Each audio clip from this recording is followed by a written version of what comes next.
Good morning students. आज हम एक नया टॉपिक शुरू करेंगे, टेक्सोनॉमी। ठीक है, बड़ा इंपॉर्टेंट टॉपिक है। टेक्सोनॉमी पढ़ने के बाद दो टॉपिक और हमारे रहते हैं, taxonomic category and taxonomic aid. तो ये पार्ट बड़ा इंपॉर्टेंट हो जाता है, ध्यान से देखो। टेक्सोनॉमी जो टर्म है, ये टर्म दिया है अगस्तिन पिरामस डी कंडोले। ये साइंटिस्ट का नाम है जिसने टेक्सोनॉमी वर्ड दिया है, Augustin Pyramus de Candolle. Father of taxonomy किसे कहा जाता है?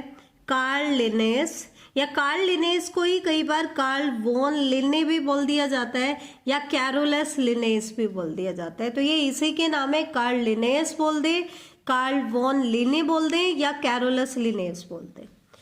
फादर ऑफ इंडियन टेक्सोनॉमी कौन है? ये तो था father of taxonomy, Carolus Lioness. Father of Indian taxonomy है सेंटापोज। कौन है? सेंटापोज। ठीक है, अब क्वेश्चन क्या आता है, टेक्सोनॉमी है क्या? टेक्सोनॉमी साइंस की एक ऐसी ब्रांच है जिसमें हम कुछ ऐसे रूल्स और प्रिंसिपल्स की स्टडी करते हैं ताकि हम ऑर्गेनिजम्स को कैरेक्टराइज कर सके, आइडेंटिफाई कर सकें, क्लासिफाई कर सकें और नॉमेनक्लेचर कर सकें। दैट मीन जो हमने अभी तक पढ़ा, नॉमेनक्लेचर और क्लासिफिकेशन, वो किसका पार्ट है? टेक्सोनॉमी का ही पार्ट है। ठीक है, तो it is the study of rules और principles of characterisation, identification, classification and nomenclature. या फिर और हम कैसे कह सकते हैं कि सभी लिविंग ऑर्गेनिजम्स को हमने क्लासिफाई किया है डिफरेंट टेक्सा में। किसके बेसिस पर? उनकी कैरेक्टरिस्टिक के बेसिस पर। तो ये जो प्रोसेस है क्लासिफिकेशन का, इसको हम क्या कहते हैं? टेक्सोनॉमी। क्यों क्लासिफिकेशन को मेनली हाईलाइट क्यों कर रहे हैं? क्योंकि क्लासिफाई करने के लिए हमें इंडिविजुअल को आइडेंटिफाई करना पड़ेगा, और आइडेंटिफिकेशन के लिए हमें किसकी हेल्प चाहिए? कैरेक्टराइजेशन की हेल्प चाहिए। और अगर आपने क्लासिफिकेशन कर दिया तो आप उसको नॉमेनक्लेट भी कर दोगे। तो इसलिए हमने कहा कि ये जो प्रोसेस है लिविंग ऑर्गेनिजम्स को डिफरेंट टेक्सा में कैटेगराइज करना, क्लासिफाई करना, इसी को हम क्या कहते हैं? टेक्सोनॉमी कहते हैं। अब एक इसका सबसे इंपॉर्टेंट क्वेश्चन आता है, name the processes that are basic to taxonomy. उन प्रोसेसेस के नाम बताओ which are basic to taxonomy, that are basic to taxonomy. तो कौन कौन से नंबरिंग के हिसाब से आपको याद करना पड़ेगा। पूछ लेते हैं, फर्स्ट बेसिक कैरेक्टर कौन सा है, फर्स्ट प्रोसेस कौन सा करेंगे? तो पहला प्रोसेस आता है कैरेक्टराइजेशन। कैरेक्टराइजेशन के बेसिस पर हम क्या करेंगे फिर? आइडेंटिफिकेशन। तो सेकंड प्रोसेस आ जाएगा आइडेंटिफिकेशन। जब हमने इंडिविजुअल को आइडेंटिफाई कर लिया तो फिर हम उसको अलग अलग टेक्सोनॉमिक कैटेगरीज में डिवाइड करेंगे। दैट मीन्स थर्ड स्टेप आपका क्या आ जाएगा? क्लासिफिकेशन। और लास्ट स्टेप आ जाएगा नॉमेनक्लेचर। इनको आप आपसे ऑर्डर में अरेंज करा सकते हैं, या ऐसे भी पूछ सकते हैं, name the first step in taxonomy. तो फर्स्ट स्टेप क्या होगा? कैरेक्टराइजेशन होगा। सेकंड स्टेप क्या होगा? Identification. Third classification, and fourth step क्या होगा? आपका नॉमेनक्लेचर। अब कैरेक्टराइजेशन तो हमें पता ही है। कैरेक्टराइजेशन का मतलब क्या है? जो भी ऑर्गेनिज्म आपके पास है, आपको उसके कैरेक्टर्स को डिस्क्राइब करना है कि उसमें कौन कौन से कैरेक्टर है। इसको हम क्या कहते हैं? कैरेक्टराइजेशन। अब क्वेश्चन क्या आता है, आइडेंटिफिकेशन क्या है? आइडेंटिफिकेशन क्या है कि उसके जो हमने कैरेक्टर्स बताए हैं, उन कैरेक्टर्स के बेस्ड, मतलब उनको आइडेंटिफाई करना है आपको। दैट मीन्स उन कैरेक्टर के बेसिस पर आपको इंडिविजुअल को आइडेंटिफाई करना है। It is correct description of an organism and it's recognition and it's scientific name. जो आपको कैरेक्टर्स बताए हैं उनके बेसिस पर उसके साइंटिफिक नेम को आपको आइडेंटिफाई करना है, उसके डिस्क्रिप्शन के बेसिस पर। तो ये हम क्या कहते हैं? आइडेंटिफिकेशन कहते हैं। इट इज आइडेंटिफिकेशन किस लिए जरूरी है? आइडेंटिफिकेशन जरूरी है इंडिविजुअल की नॉमेनक्लेचर के लिए। ठीक है, it is carried out for an organism to determine its similarity with an already known organism. जैसे कि अगर मैं आपको कुछ प्लांट्स दे दूं तो आपने आइडेंटिफाई किया कि ये आपका मैंगो प्लांट है, ये वीट का प्लांट है, ये रोज फ्लावर है, तो आपने कैसे आइडेंटिफाई किया? आपने ऑलरेडी उनके कैरेक्टर्स पता था, तो हमें उस ऑर्गेनिज्म की सिमिलरिटी बतानी है किसके साथ? ऑलरेडी नोन ऑर्गेनिज्म के साथ। जिस ऑर्गेनिज्म को हम पहले से जानते हैं उसको हमें आइडेंटिफाई करना है। जैसे जू में हम जाते हैं तो हम इजीली लॉयन को, टाइगर को आइडेंटिफाई कर लेते हैं। किसके बेसिस पर? उनके कैरेक्टर्स के बेसिस पर। किसके बेसिस पर? कैरेक्टर। तो हम उसके कैरेक्टर्स को ऑब्जर्व करके उसको एक ऑलरेडी नोन ऑर्गेनिज्म के साथ उसको मैच करते हैं, कंपेयर करते हैं, और फिर हम उसको क्या कर लेते हैं? आइडेंटिफाई करते हैं। हम उसको बताते हैं कि ये चीज क्या है, तो वो क्या कहलाएगी? आइडेंटिफिकेशन।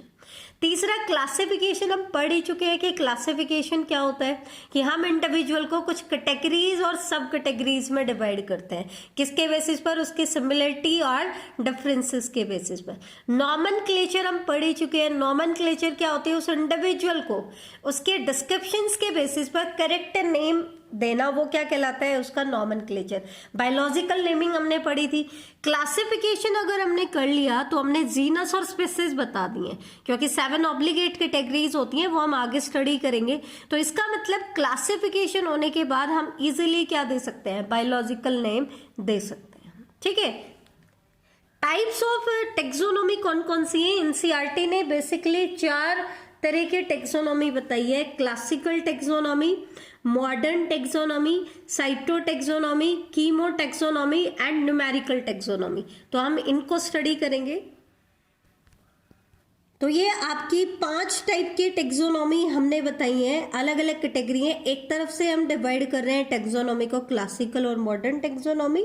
3 स्पेशलाइज फील्ड और है, cytotaxonomy, chemotaxonomy and numerical taxonomy.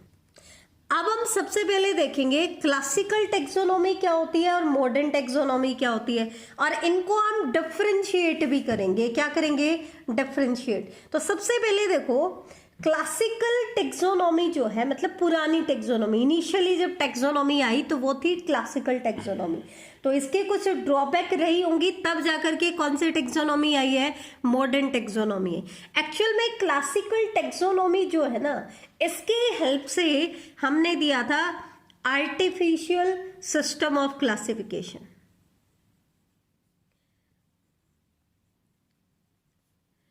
जबकि मॉडर्न टेक्सोनोमी के बेस पर हमने दिया natural and phylogenetic system of classification. Modern taxonomy के बेस हमने क्या दिया है? Natural classification system and phylogenetic classification system. इसका मतलब जो क्राइटेरिया आपने आर्टिफिशियल सिस्टम ऑफ क्लासिफिकेशन के लिए लिए थे वो किसके पार्ट है? क्लासिकल के। और नेचुरल और फाइलोजेनेटिक के लिए जो हमने लिए थे वो किसके पार्ट है? मॉडर्न के।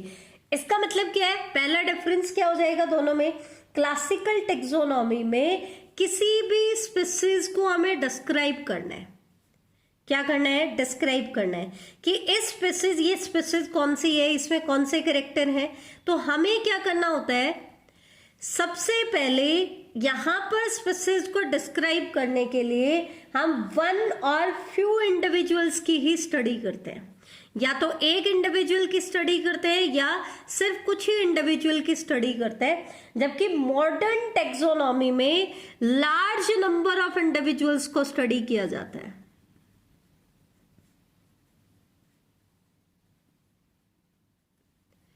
किसको स्टडी किया जाता है? Large number of individual. जैसे हम कह रहे हैं पैंथेरा लियो,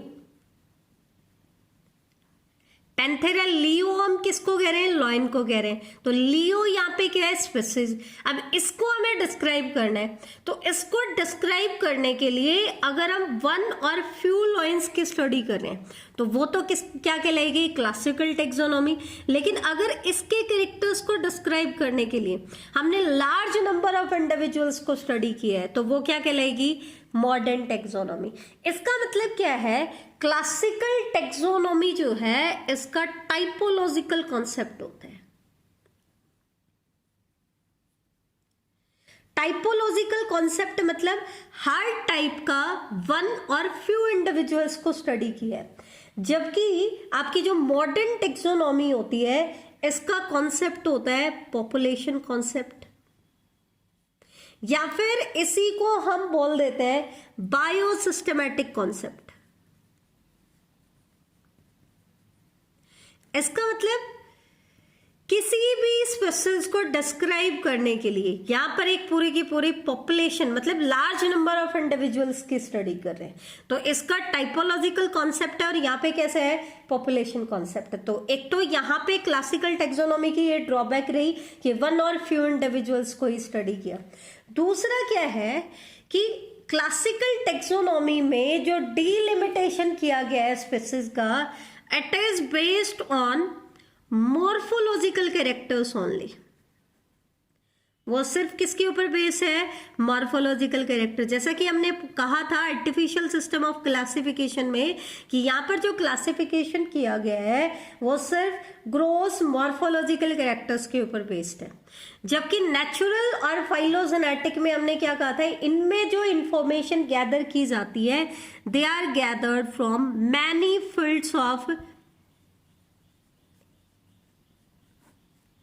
ठीक है, बहुत सारे फील्ड से इंक्लूड किया जाता है। जैसे कि अगर हम बात करें कौन कौन से कैरेक्टर्स को इंक्लूड किया जाता है, characters which form the basis of modern taxonomic study. NCERT का क्वेश्चन है, बड़ा इंपॉर्टेंट क्वेश्चन है, what are the characters which form the basis of modern taxonomic study. तो कौन कौन से कैरेक्टर्स हैं, एक्सटर्नल एंड इंटरनल स्ट्रक्चर। यहां पर एक्सटर्नल या इंटरनल स्ट्रक्चर्स किसकी बात करें, ऑर्गेनिज्म की। फिर स्ट्रक्चर ऑफ सेल, उसकी सेल की क्या स्ट्रक्चर है, प्रोकैरियोटिक है, यूकैरियोटिक है, क्या स्ट्रक्चर है, उसके डेवलपमेंट प्रोसेस को भी स्टडी किया जाता है और इकोलॉजिकल इंफॉर्मेशंस को भी गैदर किया जाता है। दैट मीन्स उसकी हैबिटेट क्या है, ठीक है, निक क्या है उसका, ठीक है, उसकी इंट्रैक्शन कैसी है दूसरे कंपोनेंट के साथ, तो इकोलॉजिकल इंफॉर्मेशंस को भी कलेक्ट किया जाता है। सिर्फ एक्सटर्नल कैरेक्टर तो क्या कहलाएगी, morphology.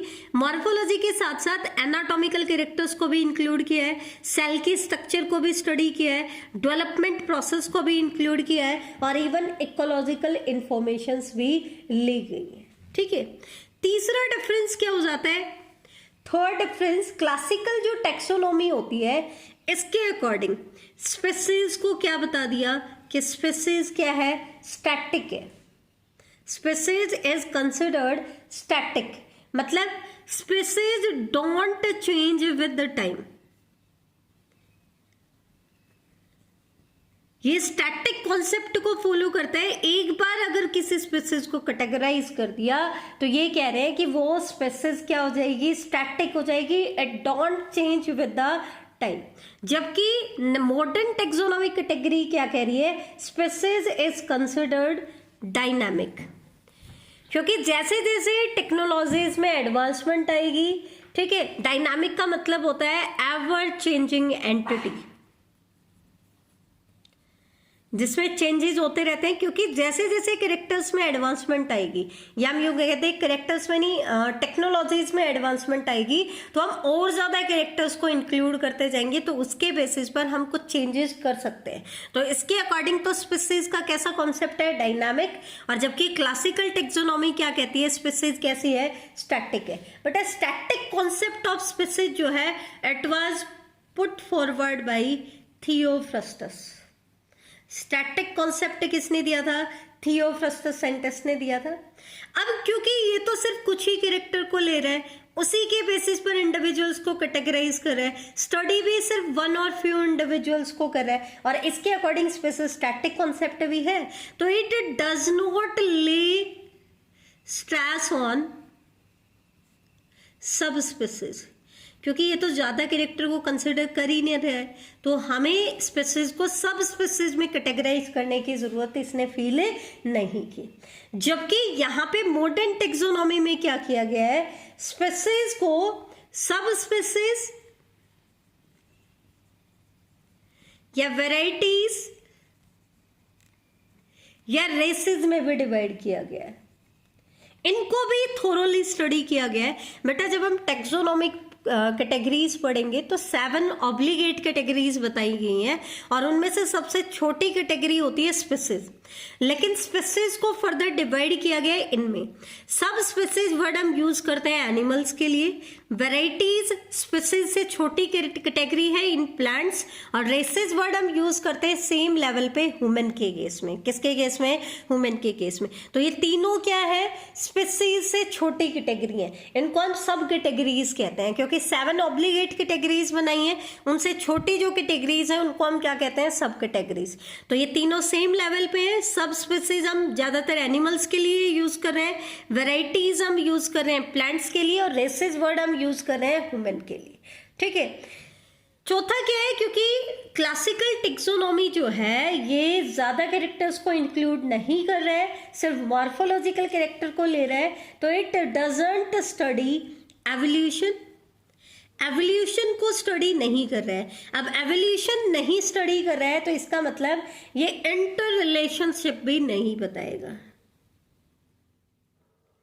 Inter relationship of species जो होता है कि स्पीसीज आपस में कैसे रिलेटेड है, किनका कॉमन एंसेस्टर है, कौन किसका डिसेंडेंट है, इनके बारे में भी कोई इंफॉर्मेशन नहीं देगा, जबकि मॉडर्न टेक्सोनॉमी क्या करेगा? इनके बारे में इंफॉर्मेशन देगा। तो एक बार दोबारा से रिवाइज कर लेते हैं, टेक्सोनॉमी क्या होती है। टेक्सोनॉमी जो होती है बेसिकली यहाँ पर हमने उसको 2 कैटेगरी में बांटा है, classical taxonomy and modern taxonomy. Classical taxonomy के ऊपर बेस्ड होकर के क्या बनाया गया? Artificial system of classification. और मॉडर्न टेक्सोनॉमी से हमने क्या बनाया है? नेचुरल और फाइलोजेनेटिक। क्लासिकल के अकॉर्डिंग स्पीसीज को डिस्क्राइब करने के लिए हमने सिर्फ 1 और फ्यू इंडिविजुअल्स को स्टडी किया है। दैट मीन्स यहाँ पे टाइपोलॉजिकल कॉन्सेप्ट है, जबकि मॉडर्न टेक्सोनॉमी में लार्ज नंबर ऑफ इंडिविजुअल्स को स्टडी किया है हमने, तब जाकर के किसी स्पीसीज को डिस्क्राइब किया है। तो इसका पॉपुलेशन कॉन्सेप्ट होता है, या इसको हम बोलते हैं बायोसिस्टमैटिक कॉन्सेप्ट। क्या बोलते हैं? बायोसिस्टमैटिक। ठीक है।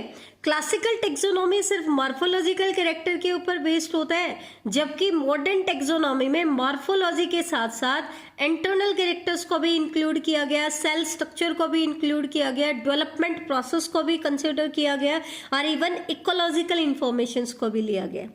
क्लासिकल टेक्सोनॉमी के अकॉर्डिंग स्पीसीज एक स्टैटिक एंटिटी है, मतलब it don't change with time, जबकि मॉडर्न टेक्सोनॉमी के अकॉर्डिंग स्पीसीज एक एवर चेंजिंग एंटिटी है, दैट मीन्स डायनामिक है। ठीक है।